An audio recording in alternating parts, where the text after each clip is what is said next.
The heat along the Natchez Trace in the summer of 1843 was the kind that made men mean and women restless.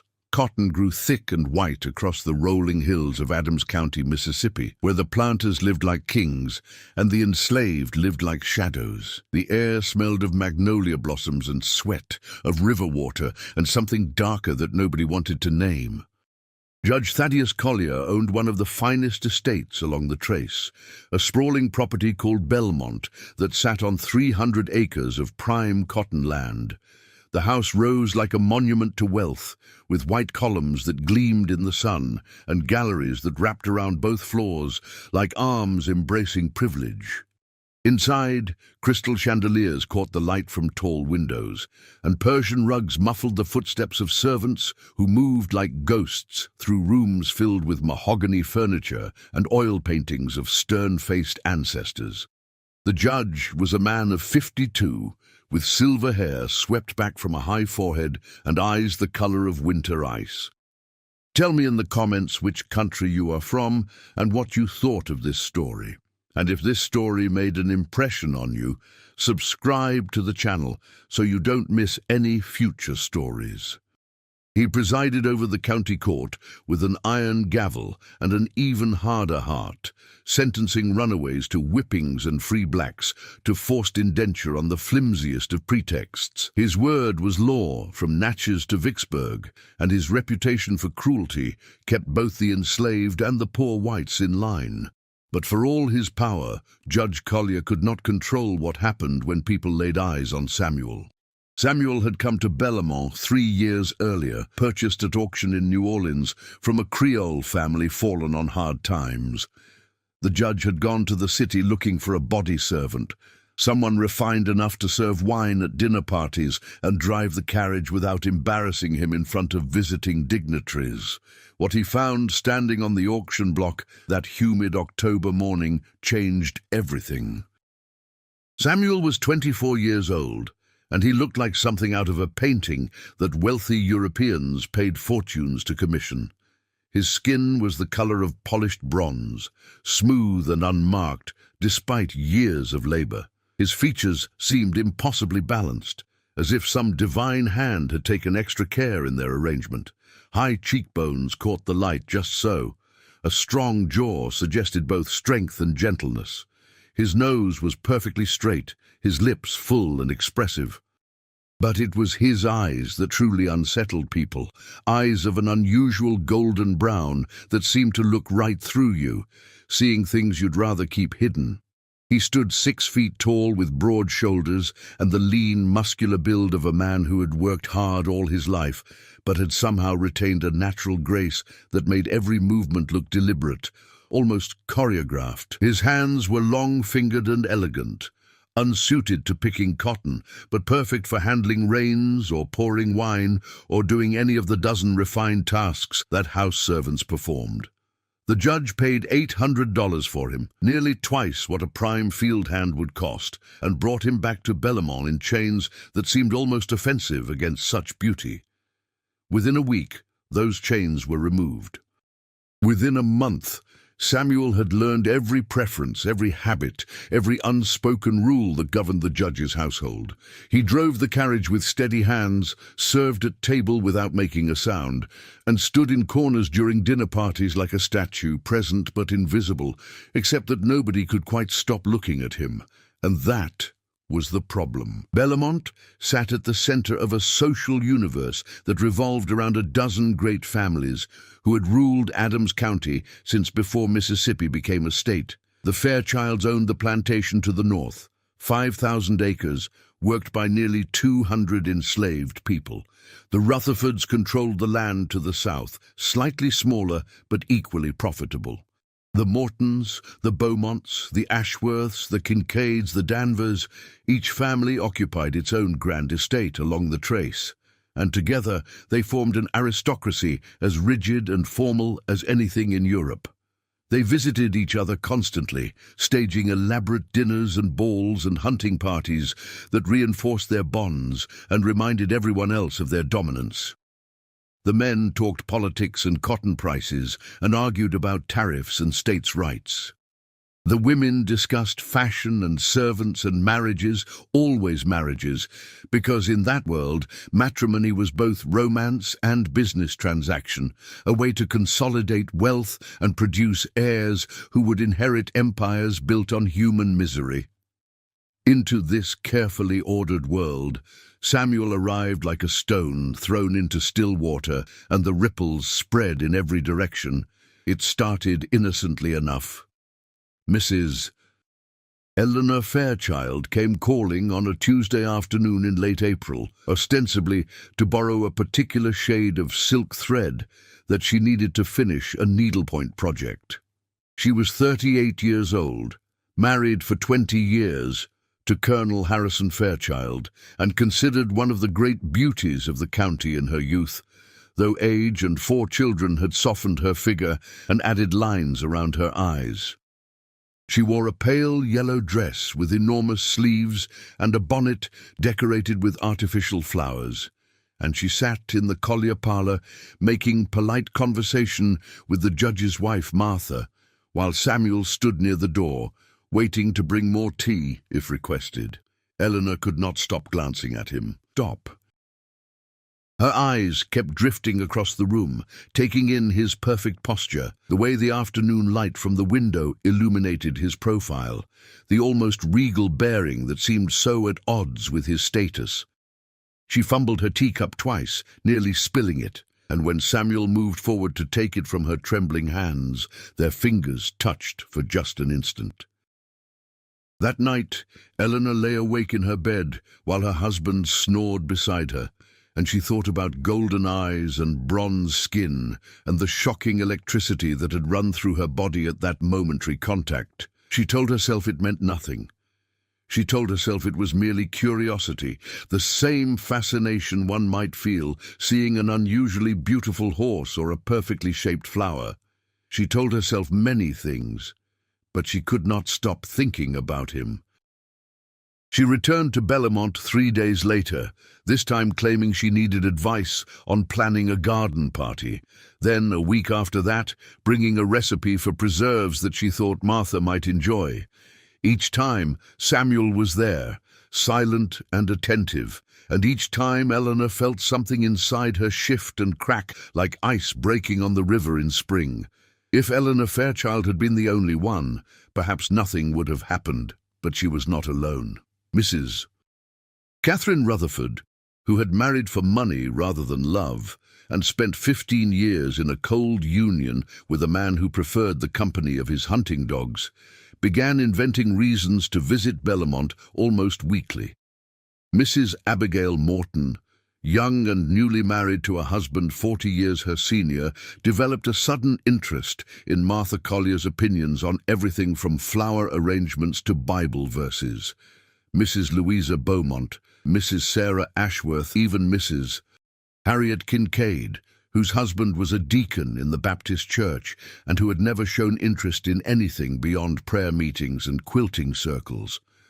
All of them found excuses to call at Bellamont, to sit in that parlour, to occupy the same space as Samuel and feel the unsettling pull of his presence. The enslaved people at Bellamont noticed first, of course. They always noticed. In the quarters behind the big house, where 50 souls lived in rough-hewn cabins and cooked their meagre rations over open fires, the whispering began almost immediately. "That's Samuel, he got something on him," old Mama Ruth said one evening while stirring a pot of beans. She was nearly 70, bent with age and hard labour, but her mind was sharp as ever. "Something that don't belong in this world. Mark my words, that boy gonna bring trouble down on all our heads." "He don't do nothing," protested Dinah, a young woman who worked in the Collier kitchen. "Just stands there quiet like, doing what he's told." "That's just it," Mama Ruth said, tapping the wooden spoon against the pot. "Don't have to do nothing. That kind of beauty, it's like a weapon. And these white folks, they don't know what to do with it except destroy themselves trying to possess it." In the big house, Martha Collier noticed too, though at first she dismissed it as harmless socializing among bored plantation mistresses with too much time and too little purpose.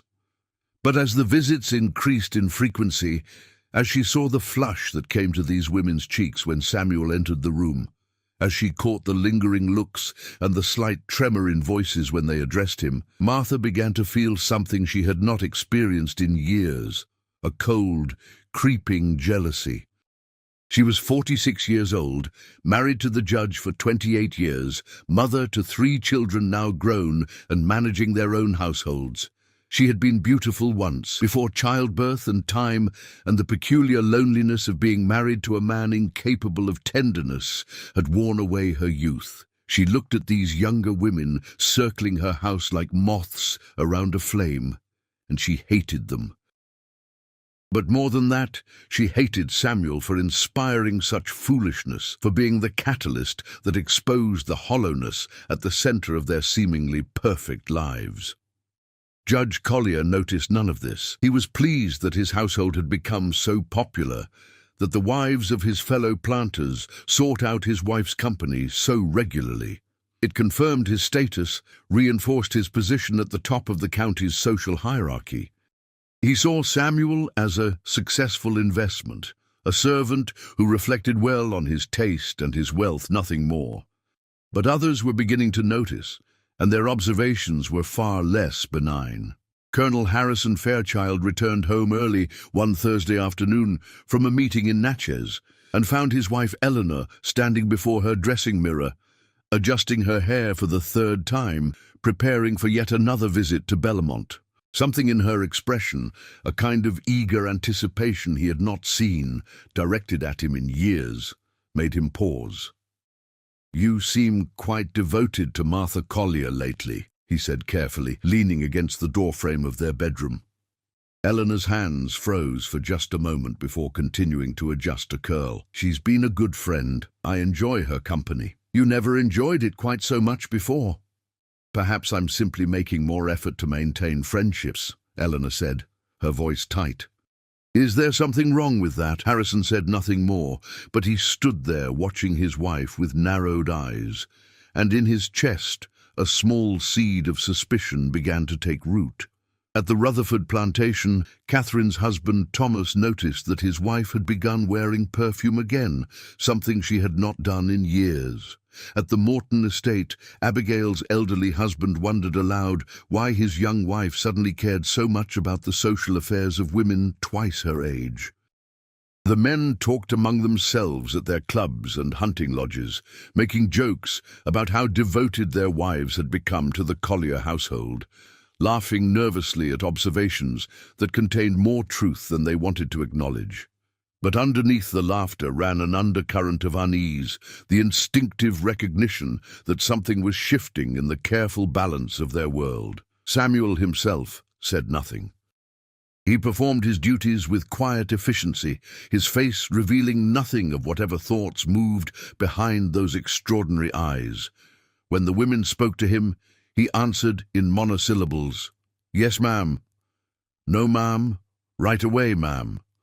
His voice a low, musical baritone that seemed to resonate in the chest like the lowest notes of a cello. He never initiated conversation. He never met anyone's eyes for more than a moment. He moved through the house like water, finding the path of least resistance, making himself useful and invisible at the same time.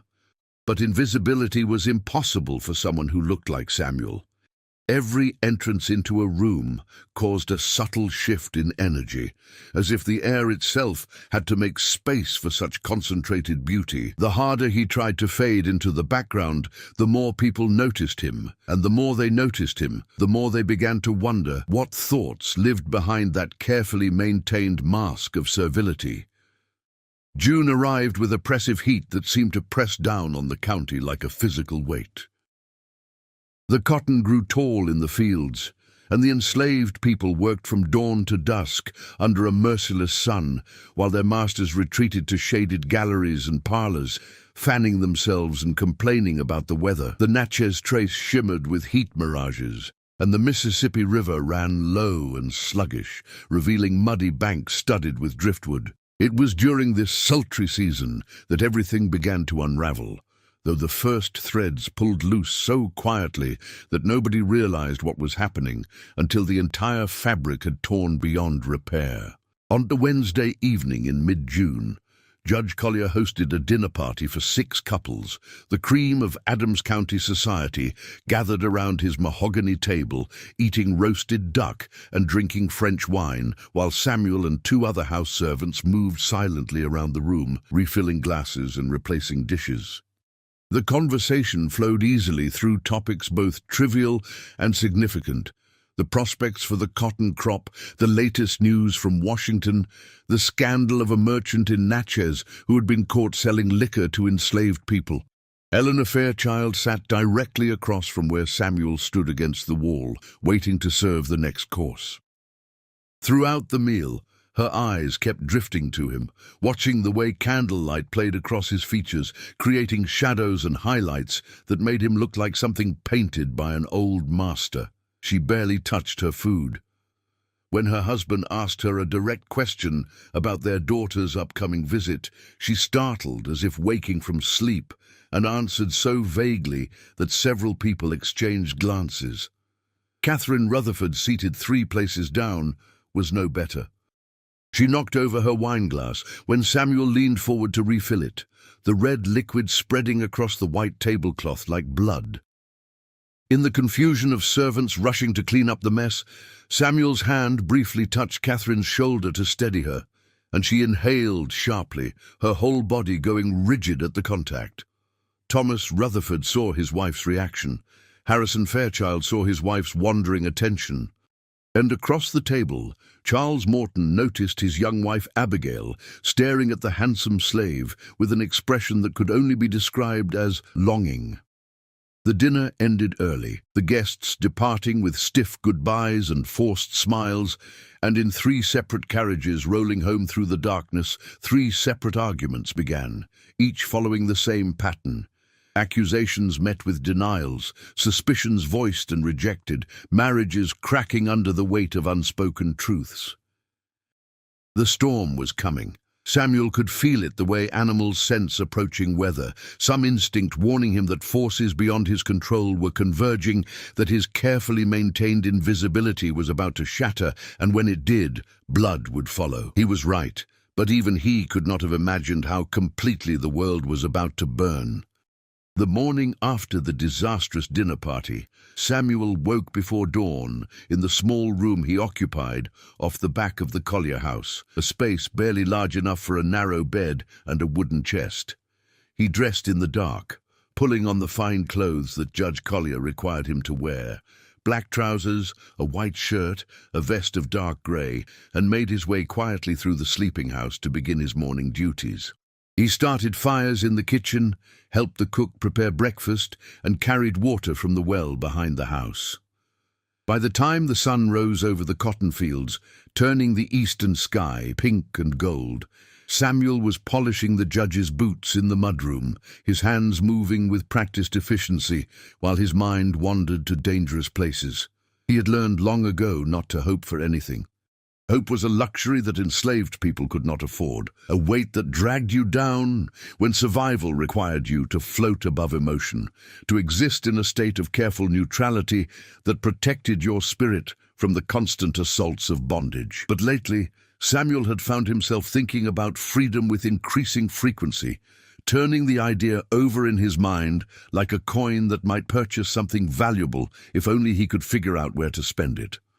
He knew about the Underground Railroad, whispered stories passed among the enslaved about routes north to freedom, about conductors and safe houses and the promised land of Canada where a black man could walk as free as any white. He knew about runaways who made it and about those who were caught and brought back to face punishments that made death seem merciful. He knew the odds, and they were not good. But he also knew that staying at Bellamont was becoming increasingly dangerous in ways that had nothing to do with the judge's temper or overseer's whip. The attention of those plantation mistresses was like a noose slowly tightening around his neck, and Samuel had lived long enough to understand that when white women became obsessed with a black man, the outcome was always the same. The man died one way or another, whether by lynching or poisoning or being sold away to a place where slow death from overwork was guaranteed. You thinking too loud? Samuel looked up to find Dinah standing in the doorway, a basket of eggs balanced on her hip. She was 19, dark-skinned and pretty, in a way that had attracted too much unwanted attention from the overseer, though she had so far managed to deflect his advances through a combination of cleverness and having Mama Ruth's protection. She looked at Samuel with a mixture of sympathy and exasperation. "You gonna get yourself killed," she said quietly, glancing over her shoulder to make sure they were alone. "All these white ladies coming around, their husbands starting to notice. Already talk in the quarters that something bad is coming." "I don't encourage them," Samuel said, setting down the boot and the polishing cloth. "Don't matter if you encourage them or not. You breathe, and they lose their minds." Dinah shook her head. "That face of yours, it's a curse. Mama Ruth says you got the mark on you, that trouble follows beauty, like flies follow honey." "What am I supposed to do? Ask the judge to sell me somewhere else?" Samuel's voice was bitter. "Where would be better? Another plantation where the same thing happens? A cotton field where I work myself to death by 30? There's no good choice." "There's north," Dinah said, her voice dropping to barely a whisper. "Jacob's cousin made it to Ohio last year, sent word back through the grapevine. Said there's people who help, white people who hate slavery, who guide folks north to freedom." Samuel had heard these stories too, but they seemed like fairy tales, narratives of escape that were too good to be true. For every story of successful flight, there were 10 stories of captured runaways returned in chains, their backs torn open by whips, or worse. The Fugitive Slave Act meant that even reaching the north did not guarantee safety. Bounty hunters prowled free states, capturing black people and dragging them back south, sometimes kidnapping free-born black people and selling them into slavery with forged papers. "Even if I tried," Samuel said, "the judge watches me close. I drive him places, I serve at his table, I'm in the house all day where people can see me. How would I even get away without being noticed immediately?" Before Dinah could answer, they heard footsteps approaching, and she quickly moved away, carrying her eggs toward the kitchen. Samuel returned to polishing boots, and when Martha Collier appeared moments later to inspect the morning's work, his face showed nothing but attentive civility.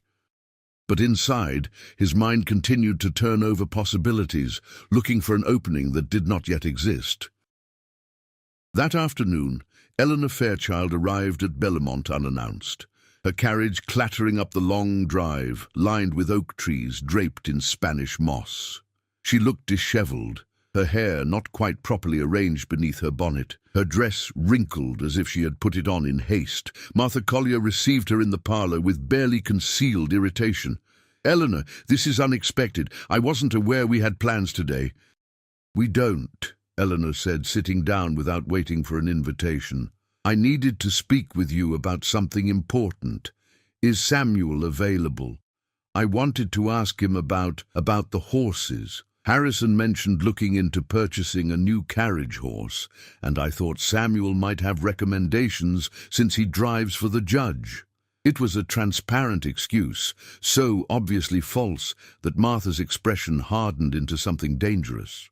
She sat down slowly in the chair across from Eleanor, folding her hands in her lap with deliberate precision. "Samuel is a slave, Eleanor. He knows what he's told to know and does what he's told to do. He's not a horse trader." "Of course not. I just thought—" "What I think," Martha interrupted, her voice cold, "is that you've been coming here quite often lately, and I've begun to wonder about your true purpose. Are you seeking my friendship, Eleanor? Or are you seeking something else?" Eleanor's face flushed red. "I don't know what you're implying." "I think you do." Martha leaned forward slightly, her eyes hard. "I've watched you and Catherine and Abigail and all the others circling my house like vultures. You come here making excuses, finding reasons to be in rooms where Samuel is present, looking at him like he's a piece of art you want to purchase. Do you think I'm blind? Do you think I don't see what's happening?" "Nothing is happening," Eleanor said, but her voice shook. You're imagining things. Am I? Martha stood up, her voice rising. You barely speak to me during these visits. Your eyes follow him around the room. You invent the flimsiest excuses to be here. What exactly do you think will come of this obsession? Do you imagine he returns your interest? He's property, Eleanor. He has no more say in his life than one of your husband's horses. Whatever romantic fantasy you've constructed in your mind, it's a delusion.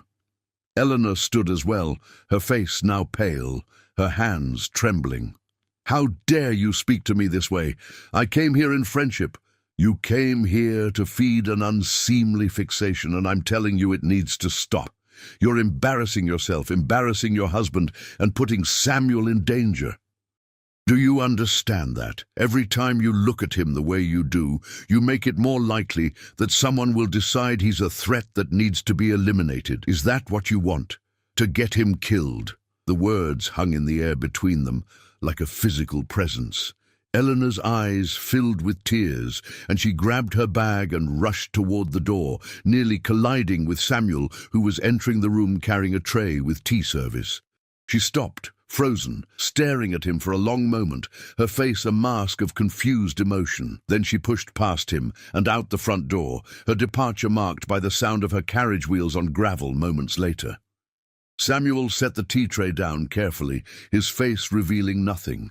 Martha stood looking at him, and for the first time he met her eyes directly. They regarded each other in silence for a long moment.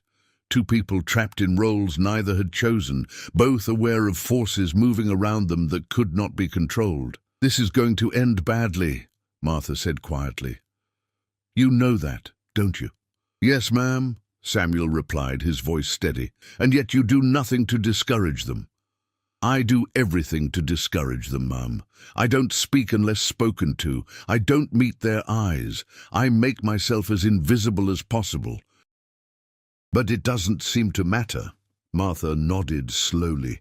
She was not a cruel woman. Not really, just a woman who had learned that survival in her world required a certain hardness, a willingness to accept terrible injustices as natural and necessary.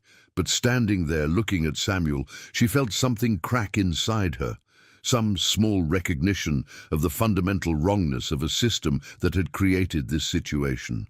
My husband paid $800 for you, she said. That's a considerable investment. He values you highly, which means he won't sell you easily. But if these women continue their foolishness, if their husbands become convinced that you're encouraging their wives' attention, they'll force his hand. They'll demand that you be sold away, or worse. And when powerful men demand something, even a judge has limited ability to refuse. I understand, ma'am. Do you? Martha moved closer to him, lowering her voice. I don't think you do. I don't think you understand how quickly this can turn violent. These men, they own everything and everyone around them. They're not accustomed to feeling threatened, and a slave who makes their wives act foolishly, that's a threat. They'll kill you, Samuel. They'll find a reason, manufacture a crime, and they'll hang you from a tree as a lesson to everyone else. And nobody will stop them, because this is Mississippi, and you're black, and they're white, and that's all that matters. Samuel said nothing. What was there to say? Everything she had told him he already knew. He had known it his entire life, the fundamental precariousness of his existence, the knowledge that his life could end at any moment, for any reason or no reason at all, that justice and mercy were concepts that applied to white people, not to him. Martha sighed and moved back to her chair. Pour the tea, please. Then you're dismissed for the afternoon. Stay in the quarters with the others. I don't want any unexpected visitors finding you here. Samuel poured tea with steady hands, set the cup on the small table beside her chair, and left the room. As he walked through the house toward the back door that led to the quarters, he felt the walls closing in, the space for movement becoming smaller and smaller. Dinah was right. Something was coming, and when it arrived, it would be violent and final. He needed to leave Belmont. The only question was how and whether he could manage it before the storm broke. In the quarters that evening, while the enslaved people ate their simple supper of cornbread and beans, the talk was all of the white ladies and the trouble they were bringing. Mama Ruth sat near the fire, smoking her clay pipe, her old eyes shrewd. "Seen this before," she said to the assembled group. "Down in Louisiana, must be 30 years back. Pretty young buck named Joseph, looked like an angel carved from ebony. All the white ladies took notice, started finding excuses to be around him. Ended with Joseph hanging from an oak tree, his body cut to pieces, and 3 families leaving the parish in disgrace. White folks called it justice. We knew it was just what happens when black beauty reminds white folks of all their own ugliness." "Samuel ain't done nothing wrong," Dinah protested. "Don't matter," Mama Ruth said. "Wrong and right don't apply when white folks feel their world slipping. They're gonna blame him for their wives' wandering hearts, gonna punish him for the sin of being beautiful. That's how it works.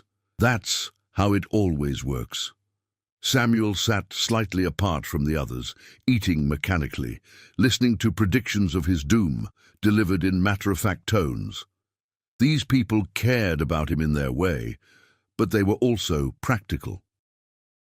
They had learned that caring too much about someone in danger just meant more grief when the inevitable occurred. Better to maintain some distance, to acknowledge the coming tragedy without being destroyed by it.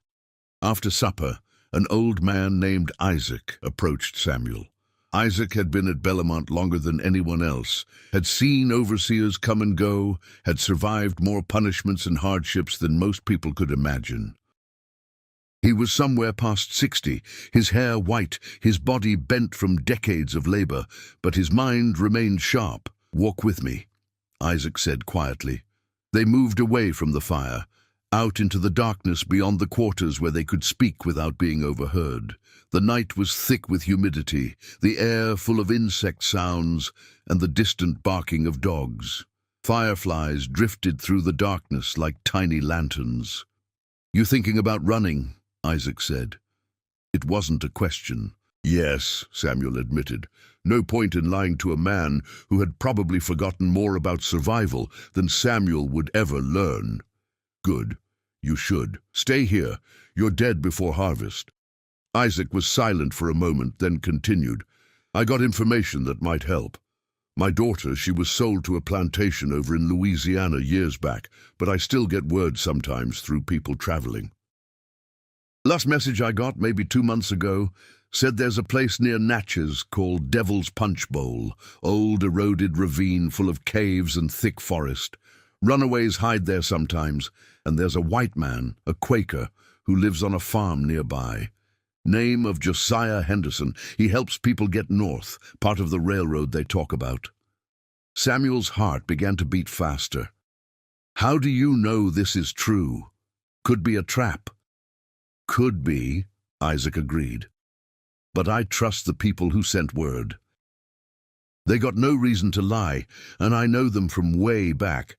This Henderson, he's been helping folks for years, never been caught, careful as can be. If you can get to him, he might be able to get you north." "The Devil's Punch Bowl," Samuel repeated, committing the name to memory. "How far from here?" "Maybe 8, 10 miles south, close to Natchez. You'd have to go on foot, stay off the main roads, travel at night. It's dangerous, and if they catch you—" Isaac didn't need to finish the sentence. They both knew what happened to captured runaways. "Why are you telling me this?" Samuel asked. "If I run and they find out you knew, they'll punish you." Isaac shrugged. "I'm old.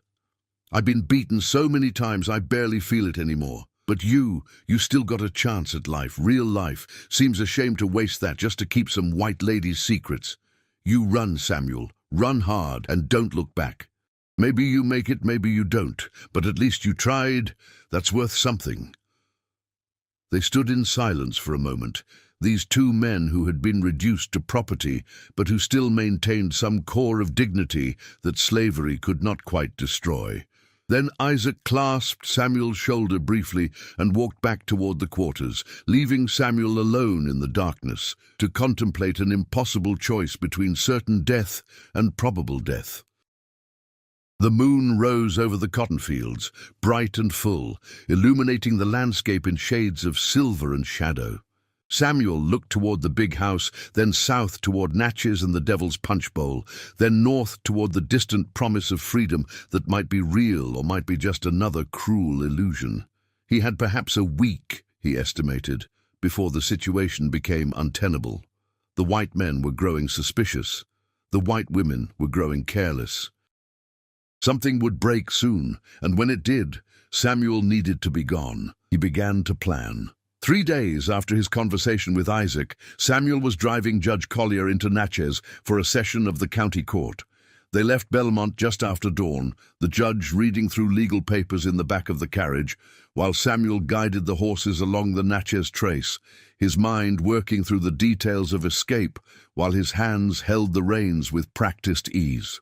Natchez perched on high bluffs overlooking the Mississippi River, a city of contradictions where immense wealth from cotton and slavery coexisted with poverty and vice. The upper part of town featured grand mansions and respectable businesses, churches with tall steeples and banks with marble columns, but down near the river lay Natchez under the hill, a notorious district of taverns and gambling houses and brothels where boatmen and criminals conducted business away from polite society's eyes. The courthouse stood in the center of the upper town, a Greek revival building that proclaimed the majesty of law to anyone who approached. Samuel brought the carriage to a stop at the front steps, climbed down to open the door for the judge, and then drove the carriage to a nearby stable where he would wait for several hours until court adjourned. The stable was run by a free black man named Moses Tucker, who had purchased his own freedom 15 years earlier, and through hard work and careful saving had managed to build a small business that catered to the carriages of wealthy whites who came to town for business. Moses was in his 50s, gray-haired and cautious, a man who had learned to navigate the dangerous waters of freedom in a slave state by being useful without being threatening. He nodded to Samuel as the carriage rolled into the stable yard. "Judge Collier in court today?" "Yes, sir. Likely to be several hours. You can wait in the tack room if you want. Got coffee brewing." Moses gestured toward a small building attached to the stable. Samuel secured the horses and followed Moses into the tack room, where the smell of leather and horse liniment mixed with the aroma of coffee boiling in a pot over a small stove. 2 other black men were already there, drivers for other white families, and they nodded greeting to Samuel before returning to their conversation about a horse race planned for the following week. Samuel poured coffee into a tin cup and sat on a wooden bench, listening to the casual talk, waiting for an opportunity. After about 20 minutes, one of the other drivers left to check on his horses, and the second man dozed off in a corner. Moses busied himself mending a harness, and Samuel moved closer to him. "Can I ask you something?" Samuel kept his voice low. Moses glanced up, his hands not stopping their work. "You can ask. Whether I answer is a different matter. I've heard stories about people finding their way north, about the railroad." Moses's hands stopped moving. He looked at Samuel with an expression that mixed sympathy and wariness. "That's dangerous talk, boy. Dangerous for you, dangerous for me, dangerous for anyone who hears it. I know, but I need to know if the stories are true, if there really are people who help." Moses set down the harness and leather needle, studying Samuel's face. "You in trouble at Belmont?" "Not yet, but it's coming. There's a situation with some white ladies, and their husbands are starting to notice. I don't think I have much time." Moses nodded slowly. He had seen this story before, understood immediately the particular danger that Samuel faced. "Even if the railroad exists, and even if I knew anything about it, which I'm not saying I do, running is risky. You know the odds. Most runaways get caught within a few days, brought back, punished publicly as a lesson to others. You got any skills that would help you survive on the run?" "I can read and write," Samuel said.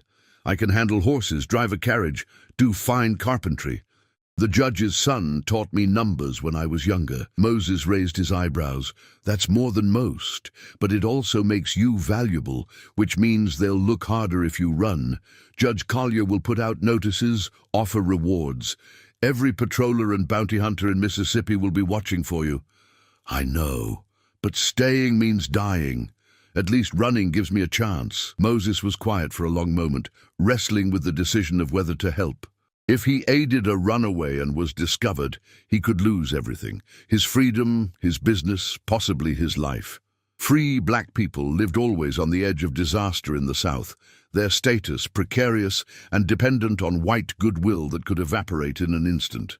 But Moses remembered being enslaved, remembered the desperation that came from being property, and looking at Samuel, he saw a young man who deserved better than the fate Mississippi had planned for him. "There's a place called Devil's Punch Bowl," Moses said finally, his voice barely above a whisper. "South of here, maybe a mile past the edge of town. It's an eroded ravine, steep walls, dense forest, caves. Sometimes runaways hide there for a few days before moving on. And there's a man, a white man, lives on a small farm near there, Josiah Henderson. He's a Quaker, and Quakers don't believe in slavery.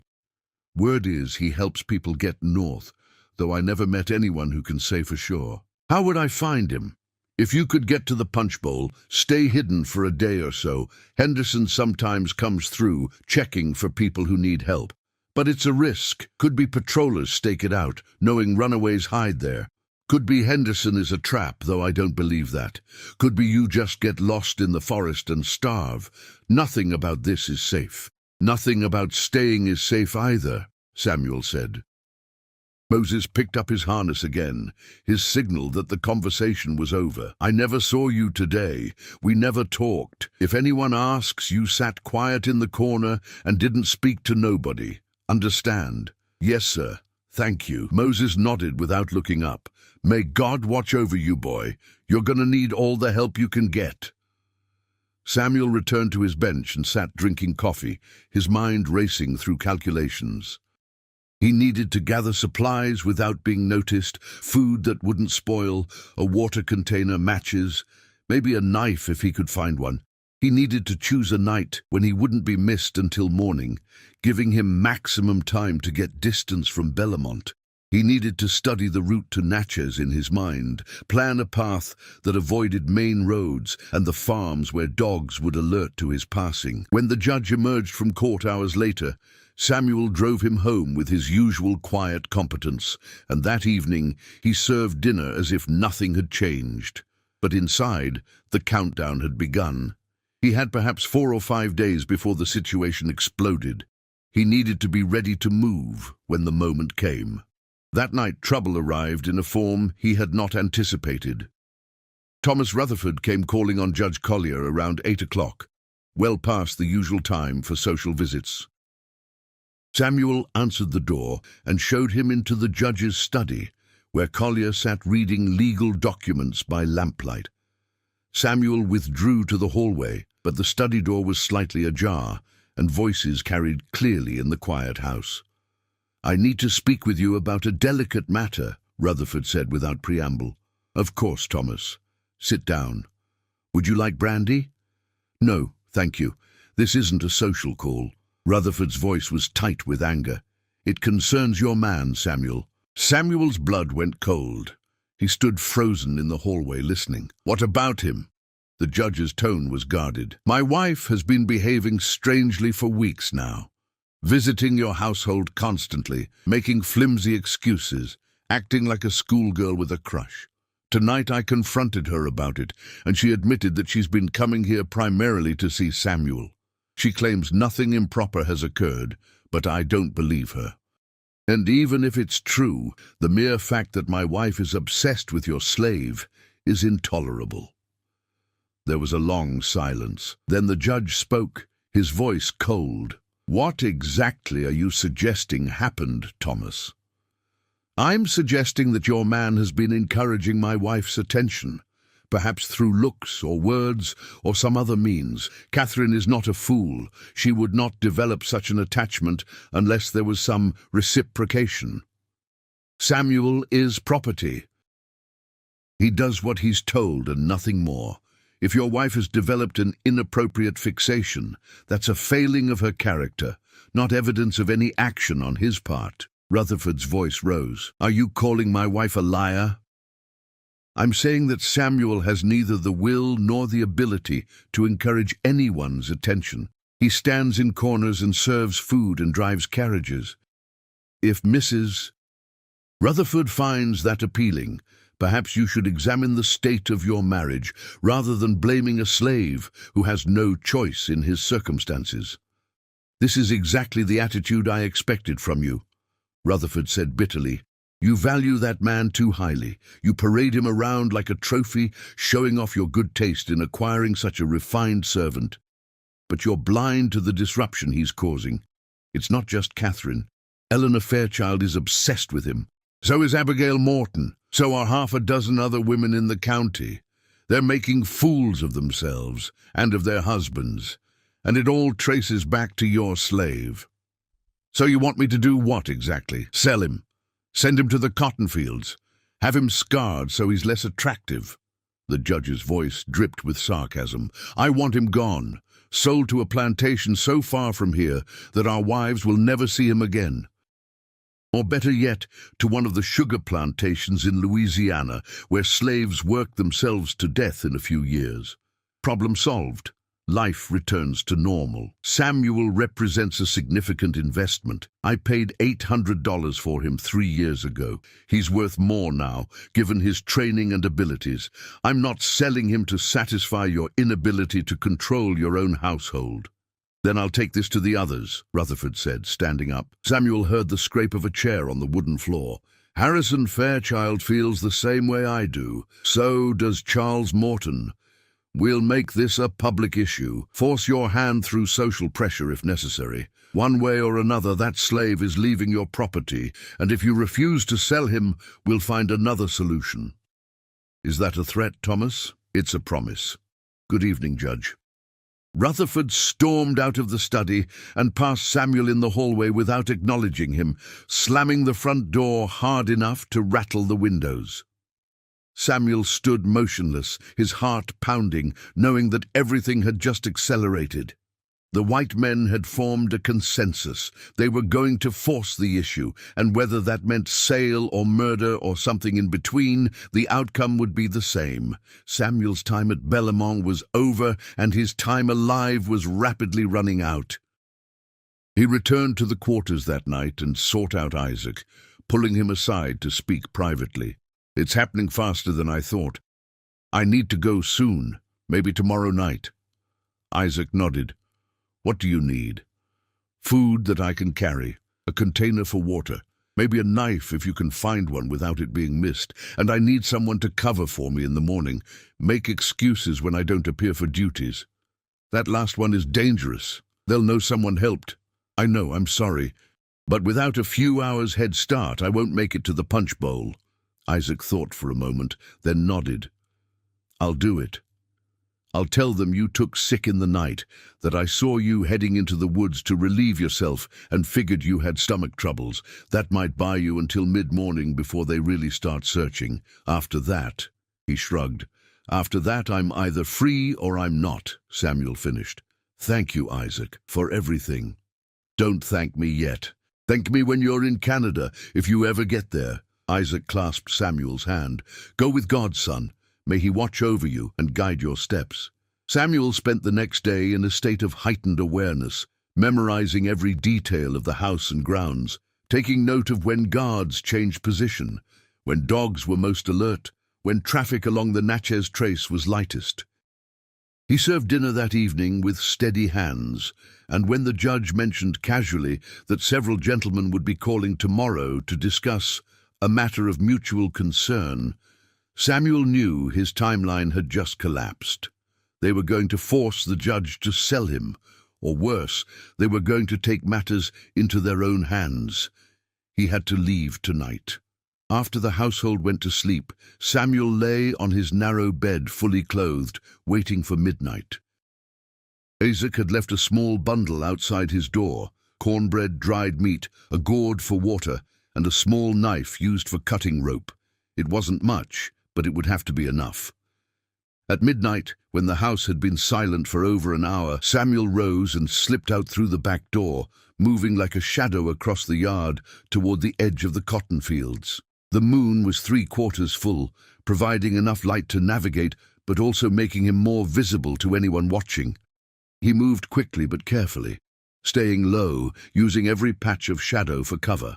Behind him, Belmont stood like a white monument to everything cruel and beautiful in the South, a house built on suffering and maintained by violence, a place where he had existed for 3 years in a kind of beautiful captivity that was about to cost him his life if he didn't move fast enough. He reached the edge of the cotton fields and paused, looking back one last time.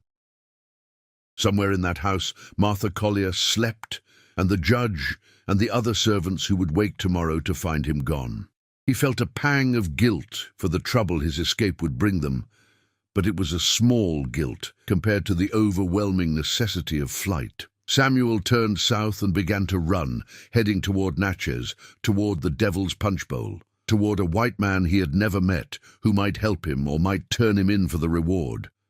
Behind him, the dogs began to bark. The barking sent ice through Samuel's veins, but he forced himself not to panic. He was already 200 yards from the quarters, and the dogs were still chained near the slave cabins. They were reacting to his movement, but they couldn't pursue yet. He had time, but not much. Samuel ran through the cotton fields, the plants reaching waist-high and rustling as he passed, the dry stalks catching on his clothes. The moon above painted everything in silver and black, turning the landscape into something alien and dreamlike. His breath came hard and fast, his heart hammering against his ribs, but his legs were strong from years of physical labor, and he pushed himself into a steady pace that he could maintain for miles. Behind him, he heard shouting. Someone had woken, probably the overseer or one of the patrollers who regularly checked the grounds. More dogs began barking, and Samuel knew the hunt would begin in earnest within minutes. They would organize quickly, releasing the hounds, gathering men on horseback, sending riders to alert other plantations. The network of surveillance that kept enslaved people trapped would activate like a trap springing shut. He reached the edge of the Collier property and crossed into forest, grateful for the cover of trees, even though the undergrowth made running more difficult. Branches whipped at his face and arms, roots threatened to trip him, and the darkness under the canopy was nearly absolute. But he knew this area reasonably well from occasional trips to Natchez with the judge, and he had a mental map of the general direction he needed to travel, south and slightly west, toward Natchez, toward the Devil's Punch Bowl, toward an uncertain future that was still better than the certain death he had left behind. The forest was alive with night sounds, owls calling, small animals rustling through leaves, insects singing their endless songs. Samuel tried to move quietly, but speed was more important than stealth now. Every minute of distance he could put between himself and Belmont increased his chances of survival. After what he estimated was an hour of running and walking, he reached a small creek and followed it downstream for perhaps half a mile, wading in the shallow water to throw the dogs off his scent.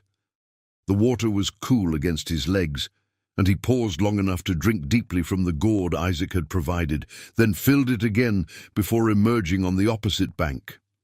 He could hear dogs in the distance now, their baying carrying through the night air. They had picked up his trail and were following, though he couldn't tell how far behind they were. A mile? 2 miles? Distance was difficult to judge by sound alone, especially when fear made every noise seem closer than it was. Samuel pushed on, his clothes wet from the creek, his legs beginning to tire. He had been running or walking fast for nearly 2 hours now, covering maybe 6 or 7 miles if his estimation was accurate. He needed to reach the Devil's Punch Bowl before dawn, before the full machinery of capture could be organized and deployed. The forest began to thin, and Samuel found himself at the edge of cleared farmland. He skirted around it, staying in the tree line, unwilling to risk being silhouetted against open fields. A farmhouse stood in the distance, dark except for a single light in an upstairs window. Dogs barked as he passed, but they were chained, and he moved quickly enough to avoid waking anyone inside. More farms, more careful navigation around cleared land, more precious minutes ticking away.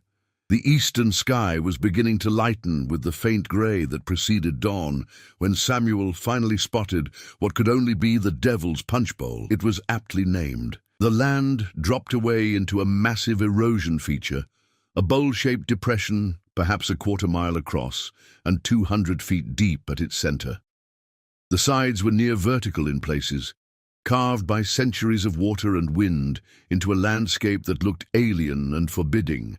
Dense forest covered the slopes, and Samuel could see the dark openings of caves scattered across the eroded walls. This was a place of rumor and superstition among both black and white people. Locals claimed it was haunted, that strange lights appeared in the ravine at night, that people who ventured too deep never came out. Some said it had been a sacred place to the Natchez Indians who once inhabited the region, and that their ghosts still lingered. Others claimed the devil himself had created it with a blow from his fist, and that the caves led down to hell itself. Samuel didn't believe in such stories, but standing at the edge of the punch bowl as dawn approached, he understood why people told them. The place had an unsettling quality, a sense of wrongness that made the hair on the back of his neck stand up. But it also offered exactly what he needed, a place to hide where pursuers would be reluctant to follow. He began picking his way down the steep slope, grabbing onto trees and roots to keep from sliding. The earth was loose and unstable, and more than once he lost his footing and slid several feet before catching himself. By the time he reached the bottom of the ravine, his hands were scraped raw, and his clothes were covered in red Mississippi clay. A small stream ran through the bottom of the punch bowl, and Samuel followed it deeper into the ravine, looking for one of the caves he had seen from above. He found a suitable opening about 20 feet up the eastern wall, just large enough for a man to squeeze through. He climbed up to it, finding handholds in the eroded rock, and pulled himself inside. The cave was larger than it appeared from outside, extending back into darkness for at least 15 feet. The floor was dry, covered in leaves and debris that had blown in over time. It smelled of earth and rock and something ancient, but it was shelter, and it was hidden. Samuel moved to the back of the cave and sat down, his back against the stone wall, his breath finally slowing. His whole body ached, his legs trembled from hours of flight, and his throat was raw from exertion. But he was alive, and he was hidden, and for the moment, that was enough. He ate some of the cornbread and dried meat that Isaac had provided, washing it down with water from the gourd. Then he sat in the darkness, listening to the sound of his own breathing and the distant call of birds greeting the dawn. He allowed himself to sleep for a few hours, trusting that anyone searching for him would start closer to Bellamont and work outward. When he woke, the sun was higher in the sky, though little light penetrated to the bottom of the punch bowl. He moved to the mouth of the cave and looked out at the strange landscape. The ravine was eerily quiet. No birds sang here. No animals moved through the undergrowth. Samuel wondered if the superstitions about the place had some basis in reality, if there was something about the geography or the quality of the air that made creatures avoid it. He spent the day in a state of anxious watchfulness, occasionally hearing distant sounds that might have been pursuit, men calling to each other, dogs barking, the crack of branches, but nothing that came close enough to be a real threat. As afternoon faded into evening, Samuel began to wonder if Moses's information had been accurate, if there really was a white man who came here looking for runaways to help, or if that had been a hopeful rumor with no foundation in reality. Night fell, and Samuel huddled in the cave, eating the last of his food and contemplating his next move. He could stay here another day, but without food or a clear plan for moving north, he was just delaying the inevitable. He could try to make his way to the Mississippi River and steal a boat, attempt to float north toward free territory, but that was desperately risky and likely to end in capture or drowning. Or he could wait one more day for Josiah Henderson, betting his life on the hope that a Quaker farmer had both the ability and the willingness to help a runaway slave reach freedom. He was still wrestling with this decision when he heard a voice from outside the cave, quiet but clear. "If there's someone in there, show yourself slowly. I'm not here to hurt you, but I am armed, and I will defend myself if necessary." Samuel's heart leapt. The voice was that of a white man, educated by the accent, but there was something different about it, a gentleness that was unusual in men of his class. "Are you Josiah Henderson?" Samuel called out, not moving from the back of the cave. There was a pause. "I am. And you're running from somewhere, I'm guessing. Otherwise, you wouldn't be in the Devil's Punch Bowl asking for me by name. I'm running from Bellamont, Judge Collier's place. My name is Samuel." "Ah." Another pause. "I've heard the name. There's been talk up and down the trace about a remarkably handsome slave at the Collier estate, causing quite a stir among the ladies. I assume that's you." "Yes, sir." "Well, you picked a hell of a reason to run. Though I suppose it's as good as any other, given that all reasons to flee slavery are good reasons." Henderson's voice moved closer to the cave entrance. "I'm going to come up there so we can talk face to face. Makes conversation easier. Don't do anything stupid, and I won't either." Samuel heard the sound of someone climbing the rock face, and then a figure appeared in the cave entrance, silhouetted against the fading light outside. As he moved into the cave, Samuel got his first clear look at Josiah Henderson. He was perhaps 40 years old, of medium height and wiry build, wearing the plain clothes of a farmer, homespun trousers, a rough cotton shirt, a broad-brimmed hat now held in one hand. His face was weathered from outdoor work, but his eyes were kind, and when he looked at Samuel, there was none of the assessment or ownership that white men usually brought to such encounters. "You look like you've been through it," Henderson said, sitting down a respectful distance away. "How long since you left Bellamont?" "Last night. I've been here since before dawn." "They'll be searching hard. Judge Collier has a reputation for not letting his property go without a fight, and I imagine the value he places on you is significant." $800, Samuel said.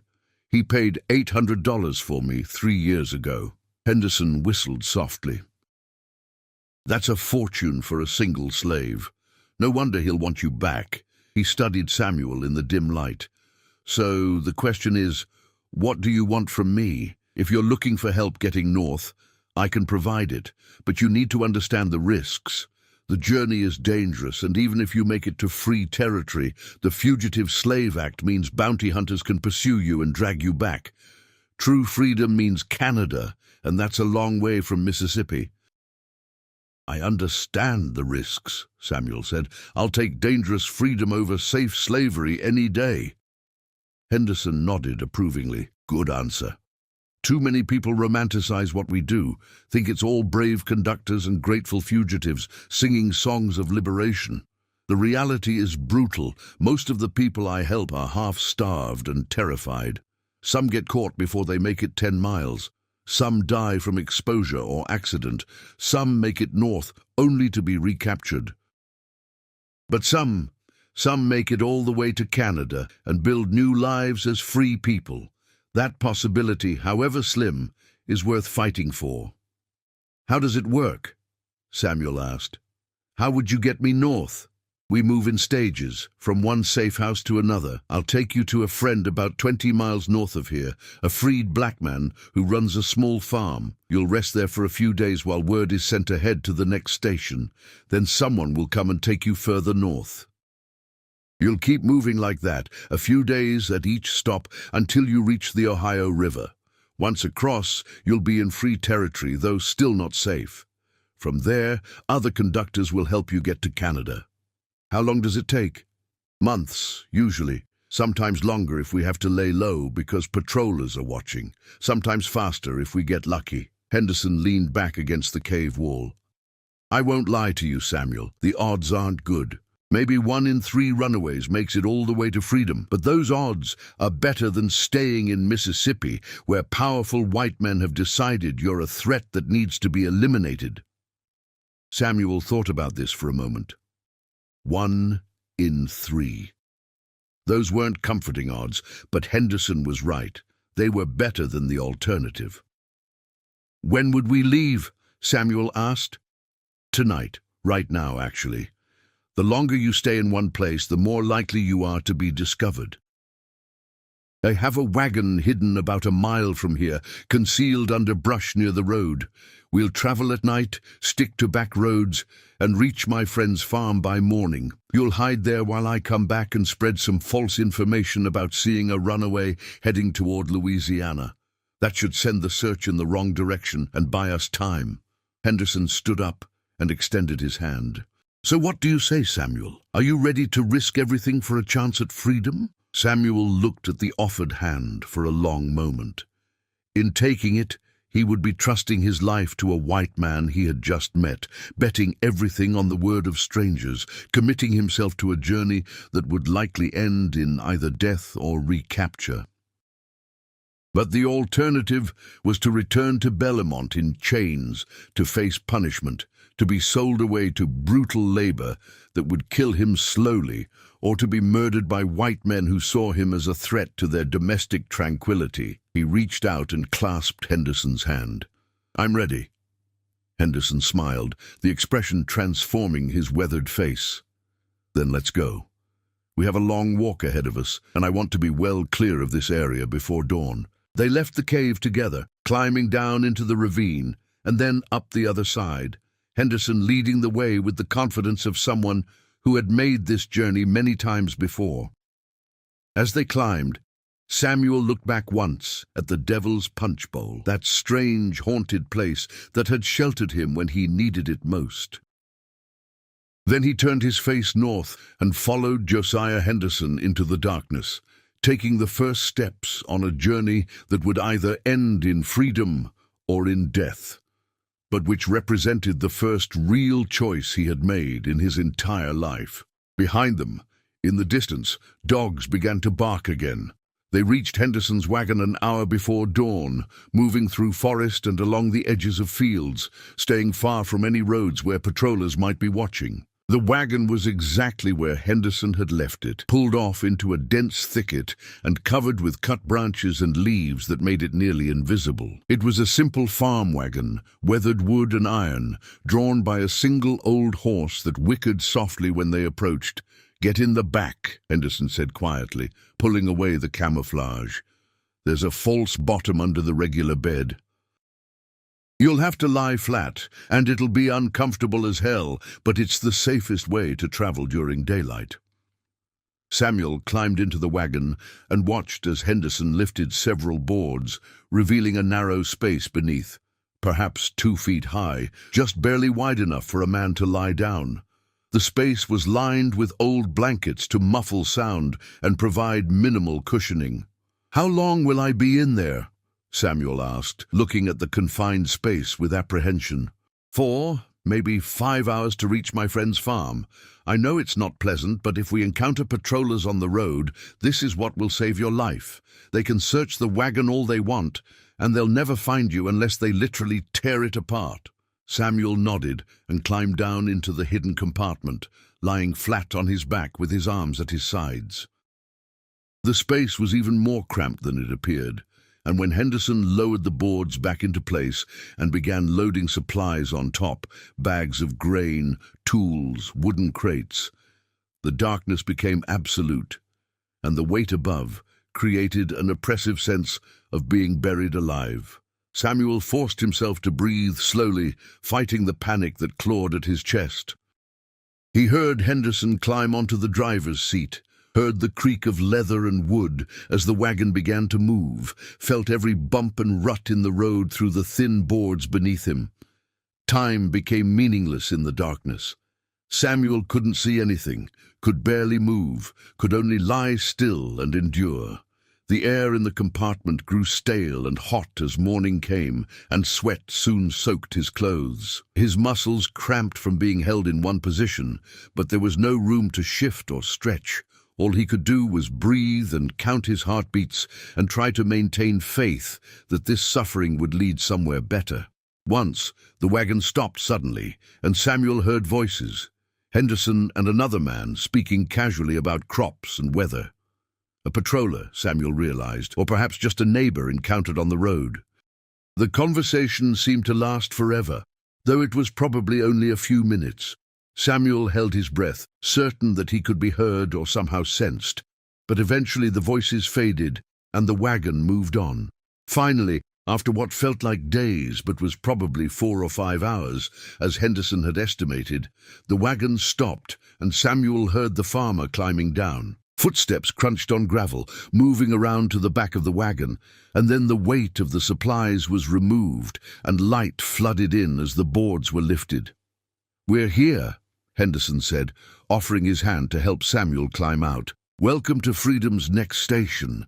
Samuel emerged, blinking into bright sunlight, his body stiff and aching, his clothes drenched with sweat. They were in a yard behind a small farmhouse, surrounded by forest on 3 sides. The house itself was modest but well-maintained, with a vegetable garden to one side and a barn that had seen better days. But the farm's appearance was not what captured Samuel's attention. It was the man standing on the porch watching them with cautious eyes. He was black, perhaps 50 years old, with graying hair and the powerful build of someone who had done hard physical labor all his life. He wore the clothes of a free farmer, simple but not ragged, patched but clean, and he regarded Samuel with an expression that mixed sympathy and wariness. "This is Marcus Freeman," Henderson said, gesturing to the man. "He owns this farm free and clear, paid for with money he earned after purchasing his own freedom 20 years ago. Marcus, this is Samuel, recently of Bellamont." Marcus nodded slowly. "I heard about you. Word travels along the trace. You're the one got all the white ladies in a twist." He didn't smile, but there was something almost approving in his tone. "Took courage to run, especially knowing they'll search hard for you." "Took desperation," Samuel said honestly. "I didn't see another choice. That's usually how it is." Marcus gestured toward the house. "Come inside. You need food and water and rest. Henderson, you want coffee before you head back?" "I do, thanks. Need to be back in Natchez by early afternoon to maintain my routine. Don't want anyone wondering where I was all night." They went inside the farmhouse, which was surprisingly comfortable despite its modest exterior. The main room served as kitchen, dining area, and sitting room, with a stone fireplace at one end and simple furniture arranged throughout. The walls were bare wood, but everything was clean and well kept. A woman appeared from a back room, Marcus's wife, Emma, who looked Samuel over with a critical eye. "He's half-starved," she pronounced. "When's the last time you ate properly?" "Last night in the cave," Samuel admitted. "Before that, yesterday morning at Bellamont." Emma made a disapproving sound and moved to the fireplace, where a pot of something was already simmering. "Sit down. I'll get you real food. Not that dried meat and cornbread they give runaways. You need strength for what's coming." Samuel sat at the wooden table while Emma prepared a meal, and Marcus and Henderson drank coffee and discussed logistics in low voices. Within minutes, Emma placed before him a bowl of thick stew with vegetables and actual chunks of meat, along with fresh bread and butter. Samuel ate slowly, savoring every bite, feeling strength returning to his body with each spoonful. "They'll be searching hard for the next few days," Henderson was saying. "Collier's put out notices, offering a $200 reward for information leading to Samuel's capture. That's enough to motivate every bounty hunter and patroller in Mississippi." "What's the plan?" Marcus asked. "Samuel stays here for at least a week, hidden in the cellar if anyone comes around. I'll head back to Natchez and spread word that I saw a runaway matching his description heading southwest toward Louisiana. That should pull the search away from this area. Meanwhile, we send word north to the next station that we have a package ready to move." "Who's next up the line?" Marcus asked. "Isaiah Whitmore, up near Jackson. He'll take Samuel from there to the Turner farm, and they'll move him to Tennessee. After that," Henderson shrugged, "we can only plan a few steps at a time, too dangerous to know too much." Samuel listened to them discuss his fate like he was cargo being shipped, which in a sense he was. But there was respect in how they spoke, a recognition of his humanity that was notably absent from similar discussions among the white planters who had owned him. These people were risking everything to help him, and they expected nothing in return except the satisfaction of striking a blow against the institution that had enslaved millions. Henderson finished his coffee and stood. "I need to go. Marcus, you have everything you need. We're good. I'll keep him safe until the next conductor arrives." Henderson turned to Samuel and extended his hand again. "Good luck, Samuel. If all goes well, I'll never see you again, and that'll be the best possible outcome. May God watch over you and guide you to freedom." Samuel shook his hand firmly. "Thank you for everything. I can't repay what you've done." "You don't need to repay it. Just survive, make it to Canada, build a free life.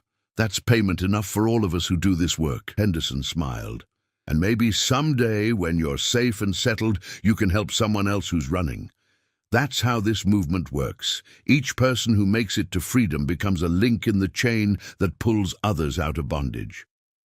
Henderson left, and Samuel watched through the window as the wagon rolled away down a narrow dirt road that disappeared into the forest. Then Marcus gestured toward a door at the back of the room. "Let me show you where you'll be staying. We've got a cellar that's not visible from outside.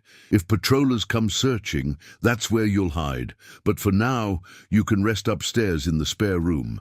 Emma will bring you water for washing, and you can sleep in a real bed for the first time in a while." Samuel followed Marcus up a narrow staircase to a small room under the eaves.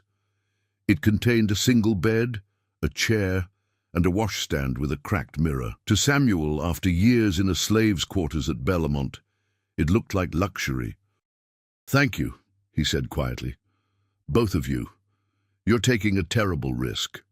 Marcus's expression softened slightly. 20 years ago, I was where you are now, running, scared, not knowing if I'd live to see the next week.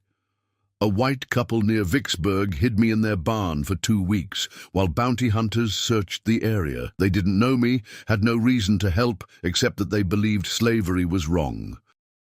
When I finally made it to freedom and earned enough money to buy my own land, I swore I'd do the same for others. So this isn't charity, Samuel. This is debt payment, and it's a debt that can never be fully repaid as long as slavery exists. Emma appeared with a basin of water and clean clothes. These belonged to our son before he moved to Ohio. They should fit you well enough. Wash up and rest. You'll need your strength because the journey ahead is long and dangerous." They left him alone, and Samuel washed away days of dirt and sweat, changed into the clean clothes, and lay down on the bed. The mattress felt impossibly soft after nights on the ground and in caves. Within minutes, exhaustion claimed him, and he fell into a deep sleep unmarred by dreams. He woke to darkness, momentarily disoriented, before remembering where he was. Moonlight filtered through a small window, and he could hear the night sounds of rural Mississippi. Crickets, frogs, the distant hoot of an owl. But there was something else, a sound that didn't belong. Voices, men's voices outside the house. Samuel was instantly alert. He moved to the window and looked out carefully, staying hidden behind the curtain. By moonlight, he could see 3 men on horseback in the yard, patrollers or bounty hunters, armed with rifles and dogs. Marcus stood on the porch talking to them with apparent calm, but Samuel could see the tension in his posture. "I told you, I haven't seen any runaways," Marcus was saying. "I mind my own business, work my own farm. I don't have time to notice who's passing through the area." "You're a free black man," one of the riders said suspiciously. "That makes you sympathetic to runaways. You sure you're not hiding anyone?" "Search if you want," Marcus said, gesturing to the house. "You won't find anything." Samuel's heart pounded. He looked around the small room, but there was nowhere to hide up here. If the men came inside and searched, they would find him. He moved quietly to the door and eased it open, stepping into the hallway. In the darkness, he could make out the shape of the staircase leading down. Below, he heard the front door open. Heavy footsteps on the wooden floor. Emma's voice, sharp with indignation. "You have no right to be in my house without permission." "We have every right," one of the men said. "There's a runaway from Belmont worth $200 in reward money. Judge Collier wants him back bad, and we intend to collect that reward." Samuel moved silently to the staircase and descended step by careful step, keeping close to the wall where the boards were less likely to creak. The voices came from the front room, which meant the men were searching there first. He reached the bottom of the stairs and moved toward the back of the house where Marcus had indicated the cellar was located.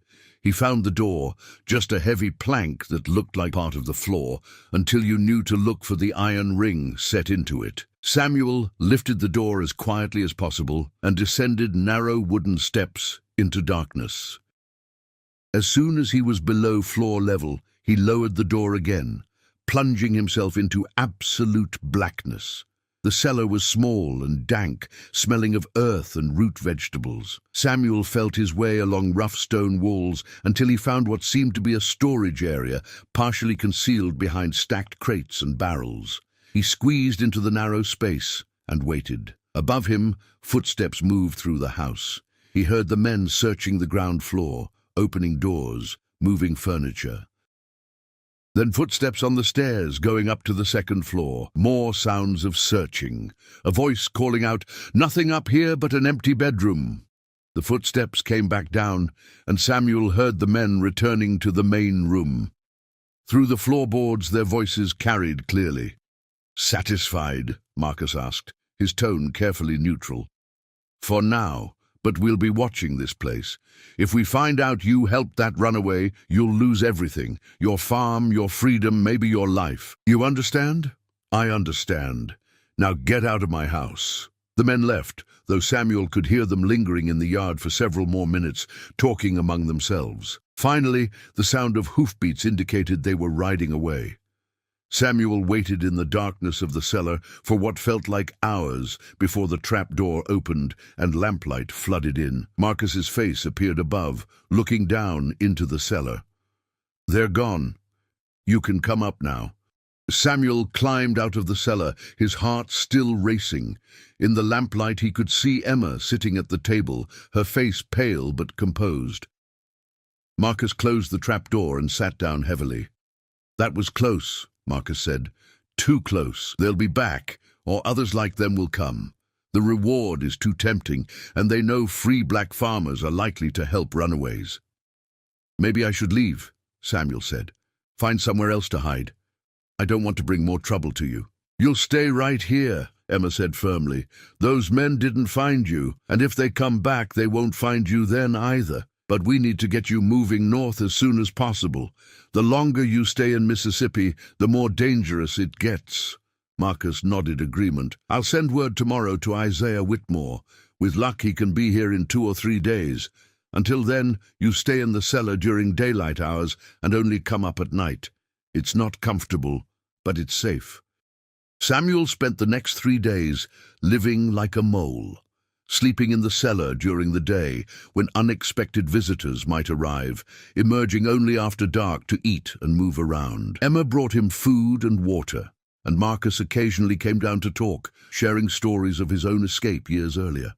"The fear never really leaves you," Marcus said one night, sitting on the cellar steps while Samuel ate dinner by lamplight. "Even now, 20 years free, owning my own land, I still sometimes wake up in a cold sweat, dreaming that patrollers have come to drag me back to slavery. Freedom is supposed to erase that fear, but it doesn't. It just changes it from a constant presence to an occasional visitor." "Was it worth it?" Samuel asked. "All the risk, all the fear, all the years of looking over your shoulder?" Marcus didn't hesitate. Every single day of it was worth it. "Because even bad days in freedom are better than good days in slavery. When I work my fields, I work for myself. When I earn money, I keep it. When I speak as a man, not as property. Those things have value beyond measure, Samuel. Never doubt that." On the 4th night, a knock came at the door just after sunset. 3 quick raps, a pause, then 2 more. Marcus opened the door to reveal a black man in his 30s, dusty from travel, with the wary eyes of someone who had learned to see danger everywhere. Isaiah Whitmore, he introduced himself, shaking Marcus's hand. Heard you have a package that needs moving north. We do, Marcus said, gesturing for Isaiah to enter. Come meet Samuel. Samuel emerged from the cellar to find Isaiah studying him with frank curiosity. So you're the one causing all the commotion. They're searching hard for you. Saw 3 separate groups of patrollers on my way here, all asking about a runaway from Belmont. You must be valuable. $800 valuable, Samuel said. At least that's what Judge Collier paid for me. Isaiah whistled softly. No wonder they want you back. Well, good news is that the harder they search down here, the less they expect you to be heading north. We'll leave tonight. Travel by back roads and forest paths. Stay away from any place patrollers might be watching.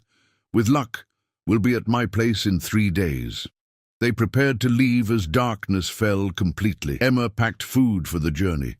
Cornbread, dried meat, apples, a jar of preserves. Marcus provided a dark coat that would help Samuel blend into the night and a worn hat to shadow his face.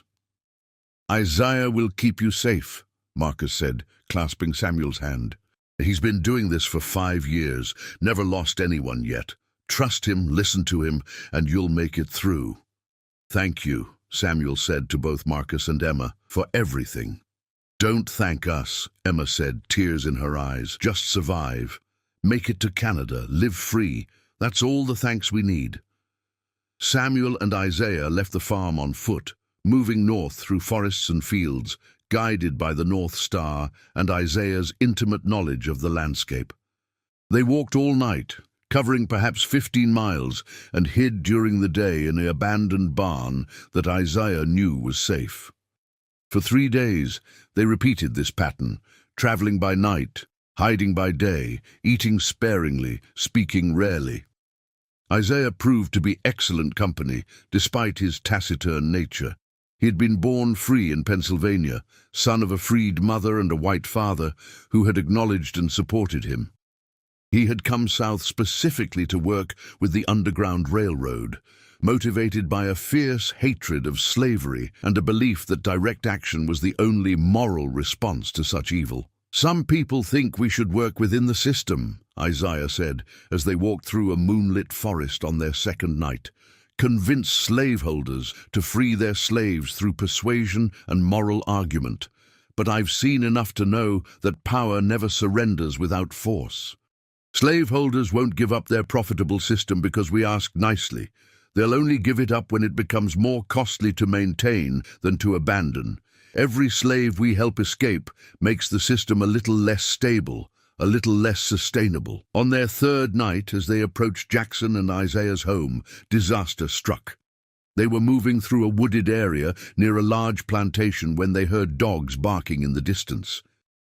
Isaiah immediately grabbed Samuel's arm and pulled him off the path into dense undergrowth. "Slave patrol," he whispered urgently. "They must be out looking for runaways. We need to hide now." They crawled into a hollow beneath a fallen tree, pulling branches and leaves over themselves for concealment. The barking grew louder, along with the sounds of men on horseback crashing through the forest. Torches appeared in the darkness, flickering and dancing as the riders moved through the trees. Samuel's heart hammered in his chest. After all the careful planning, all the successful evasion, were they about to be caught just miles from the next safe station? The patrol passed within 50 feet of their hiding place, close enough that Samuel could hear the men talking to each other, complaining about the difficulty of tracking runaways through thick forest at night. The dogs sniffed and barked, but didn't pinpoint their location, confused perhaps by conflicting scents in the undergrowth. After what felt like hours, but was probably only 20 minutes, the patrol moved on, the sounds of pursuit fading into the distance. Isaiah and Samuel remained hidden for another hour, making certain the danger had truly passed, before cautiously emerging. "That was too close," Isaiah said, brushing leaves from his clothes. "But we're almost there, just another mile to my place, and then you can rest for a few days while we arrange the next leg of your journey." They reached Isaiah's farm just before dawn, a small property even more modest than Marcus Freeman's, but well hidden in a hollow between hills. Isaiah's wife, Ruth, was waiting anxiously, and she broke into a relieved smile when they appeared. "Thank God," she said, hugging her husband tightly. "I heard the patrol go by hours ago and feared the worst." "We're fine," Isaiah assured her. "This is Samuel. He'll be staying in the hiding place until we can move him north." The hiding place turned out to be a carefully concealed root cellar behind a false wall in the barn. It was cramped and dark, but secure, and Samuel settled into it gratefully, exhausted from 3 nights of constant travel and fear. As he lay in the darkness, listening to the sounds of the farm above him, Samuel realized that he had come perhaps 60 or 70 miles from Belmont. He had survived 10 days on the run, evaded multiple searches, and linked up with 3 different stations of the Underground Railroad. But he had hundreds of miles still to go before reaching true freedom, and every mile would be as dangerous as the ones he had already traveled. He thought about the women whose fascination had triggered his flight: Eleanor Fairchild, Catherine Rutherford, Abigail Morton, and the others. He wondered if they understood the consequences of their obsession, if they knew that their inability to control their desires had nearly cost him his life. He doubted they did, or if they did, that they cared. To them, he had been a fantasy, an object of desire, something beautiful to possess. They had never seen him as a man with his own thoughts and fears and desperate need for freedom. And Judge Collier, Marcus, and all the others still trapped at Belmont. What had happened to them after his escape? Had the judge punished the other enslaved people, trying to force someone to reveal how Samuel had gotten away? Had Isaac been whipped for helping? The guilt of not knowing gnawed at Samuel, but he pushed it away. He could not afford to carry that weight. Survival required moving forward, not looking back. Samuel closed his eyes and forced himself to sleep, dreaming of a place far to the north where he might finally be free. Samuel spent 2 weeks at Isaiah's farm, hidden in the root cellar during the days and allowed to move around the house at night when darkness provided cover. During this time, word came down the chain of conductors that Judge Collier had increased the reward for Samuel's capture to $400, a staggering sum that indicated both the judge's fury and Samuel's value to him. "They want you bad," Isaiah said one evening as they sat in his kitchen after dark. $400 is enough to make honest men consider betrayal. "We need to get you out of Mississippi as quickly as possible, because the longer you stay, the more likely it is that someone will give you up for that reward." The next conductor arrived on a moonless night in early August. A freed black woman named Hannah Price, who operated a secret station near the Tennessee border. She was perhaps 35, strong and confident, with eyes that had seen terrible things but remained unbroken. "I've been doing this for 7 years, she told Samuel as they prepared to leave. "Helped more than 50 people reach freedom. The key to surviving is always assuming danger is near, never relaxing your guard, never trusting your safety to luck. You understand?" "Yes, ma'am," Samuel replied. They traveled together for 5 nights, moving through increasingly hilly terrain as they approached Tennessee. Hannah knew every safe path, every hiding place, every sympathetic farmer who might provide shelter. She carried a pistol beneath her coat, ready to use it if necessary to protect both herself and the people she guided. On the 3rd night, they encountered another group of runaways, a family consisting of a mother, father, and 2 young children, all fleeing from a plantation near Vicksburg. The father had scars on his back from whippings, the mother had burns on her arms from being punished with hot irons, and the children had the haunted eyes of those who had seen violence no child should witness. "We can't all travel together," Hannah said quietly to Samuel after assessing the family. "Too many people make us more visible, easier to spot. But I can't leave them either. So here's what we'll do. You'll travel with the father while I take the mother and children by a different route. We'll meet up at the next station in 3 days." Samuel found himself partnered with a man named Joshua, who was perhaps 40 years old and moved with the careful deliberation of someone whose body had been broken and painfully healed multiple times. They traveled mostly in silence, two men united by circumstance and the common goal of freedom. On their second night together, as they rested in a cave near the Tennessee border, Joshua spoke for the first time about what had driven him to run. "Overseer raped my wife," he said quietly, staring into the darkness. "Did it in front of me, made me watch while he violated her, then beat me half to death when I tried to intervene. Master didn't care, said it was the overseer's right to discipline slaves however he saw fit. That night, while I was healing from the beating, I told my wife we were leaving. She wanted to stay, said running was too dangerous with children, but I told her dying was more dangerous. Better to risk death for freedom than accept living death in slavery." Samuel had no words adequate to respond to such horror. He simply sat with Joshua in the darkness, offering silent companionship to a man whose suffering had driven him to desperate action. They reached Hannah's next station on schedule, a farm owned by a white couple named the Hendersons, relatives of Josiah Henderson, who shared his Quaker beliefs and commitment to helping runaways. The farm sat just across the Tennessee border, technically in free territory, but still extremely dangerous because bounty hunters regularly crossed state lines in pursuit of fugitives. Hannah arrived the next day with Joshua's family, and they all rested for 3 days while arrangements were made for the next leg of the journey. During this time, Samuel learned more about the complex network of the Underground Railroad, the coded signals conductors used to communicate, the safe houses scattered across the South and North, the elaborate precautions taken to protect both fugitives and those who helped them. "It's a war," Mrs. Henderson told Samuel one evening as she treated blisters on his feet. "A secret war fought in shadows, with different weapons than conventional conflict, but no less deadly. Every escaped slave is a victory against the slaveholders. Every successful journey north is a battle won.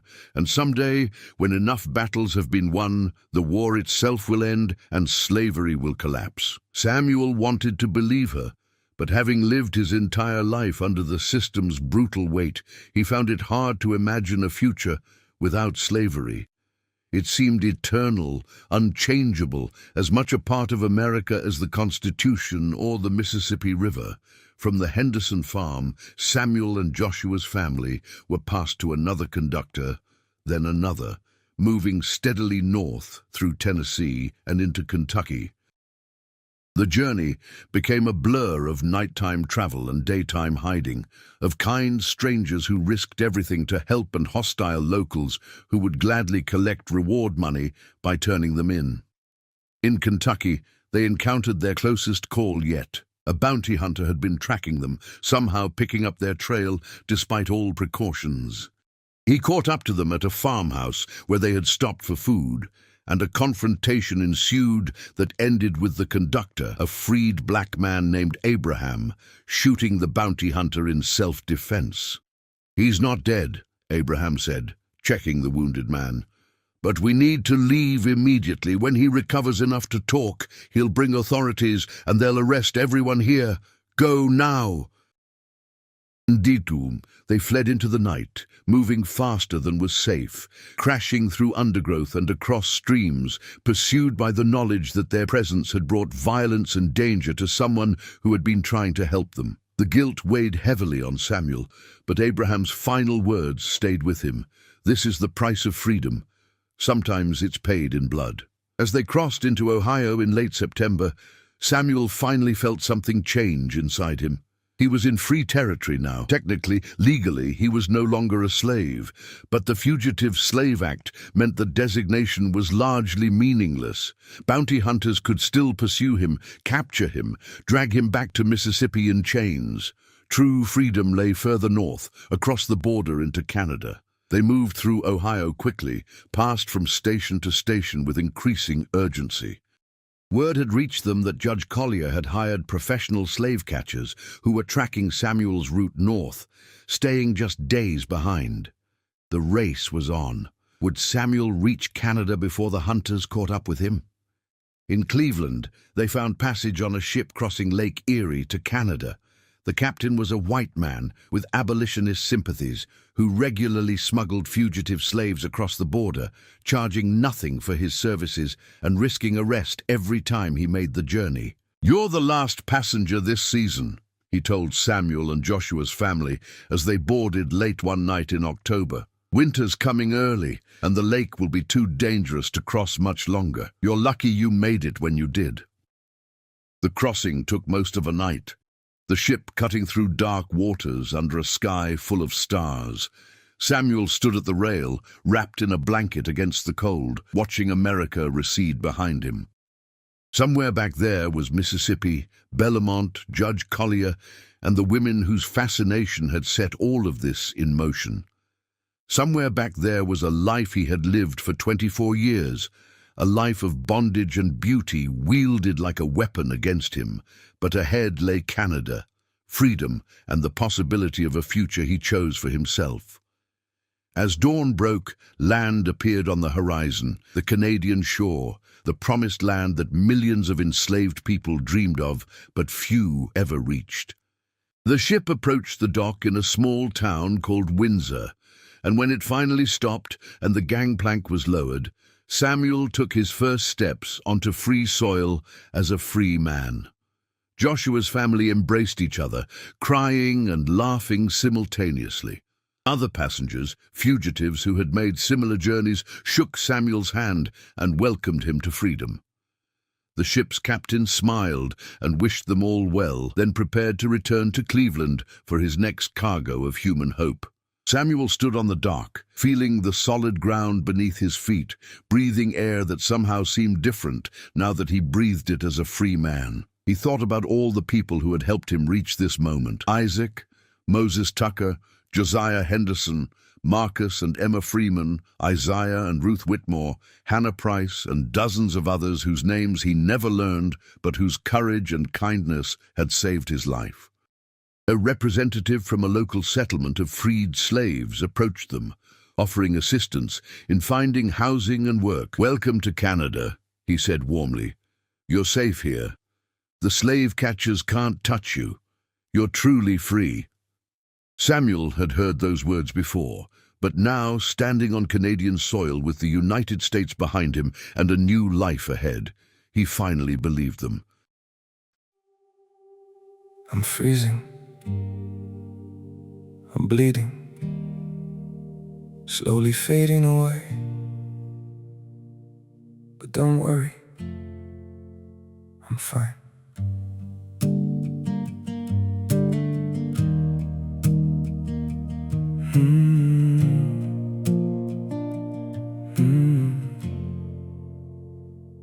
The cold has settled in my heartbeat, like winter living in my veins.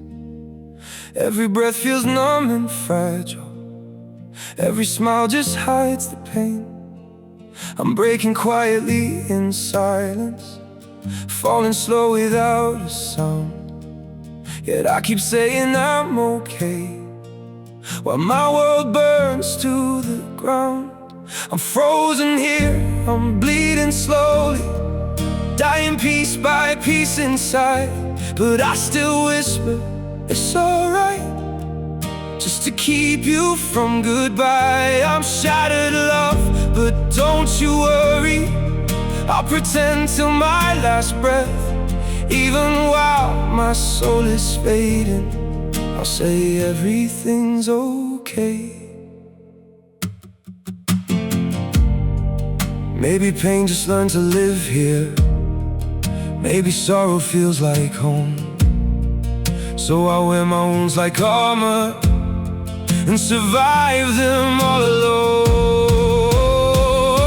I'm frozen here, I'm bleeding slowly, dying piece by piece inside. But I still whisper, it's alright, just to keep you from goodbye. I'm shattered, love, but don't you worry, I'll pretend till my last breath. Even while my soul is fading, I'll say everything's okay. if you ever see me smiling, no, it's just my last defense.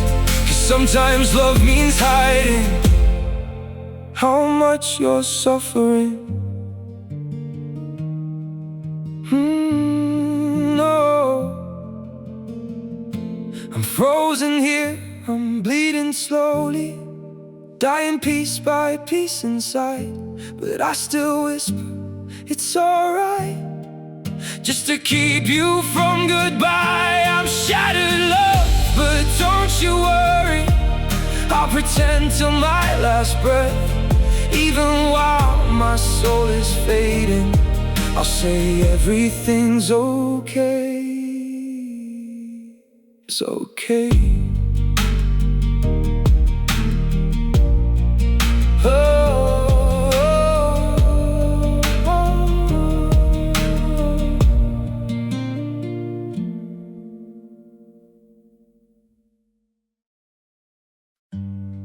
They say just forget.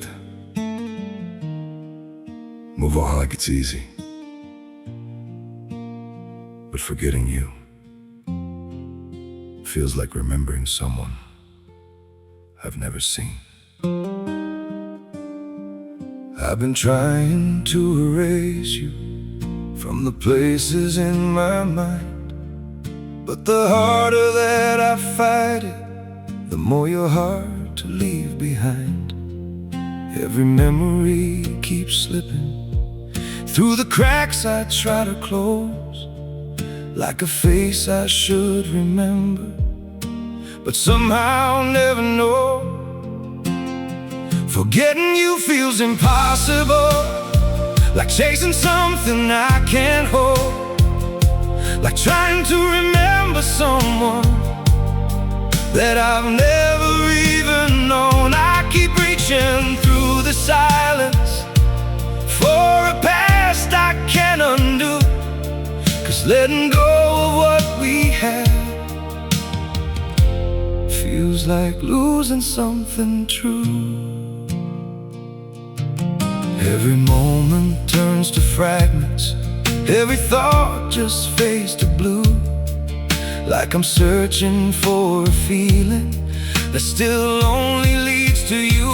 Forgetting you feels impossible, like chasing something I can't hold, like trying to remember someone that I've never even known. I keep reaching through the silence for a past I can't undo, 'cause letting go of what we had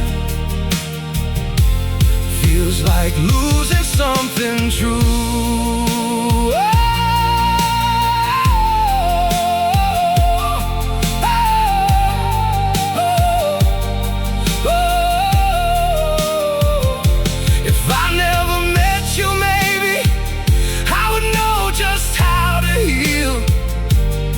But now every empty moment still reminds me what is real. Forgetting you feels impossible, like chasing something I can't hold, like trying to remember someone that I've never even known. I keep reaching through the silence for a past I can't undo, 'cause letting go of what we had feels like losing something true.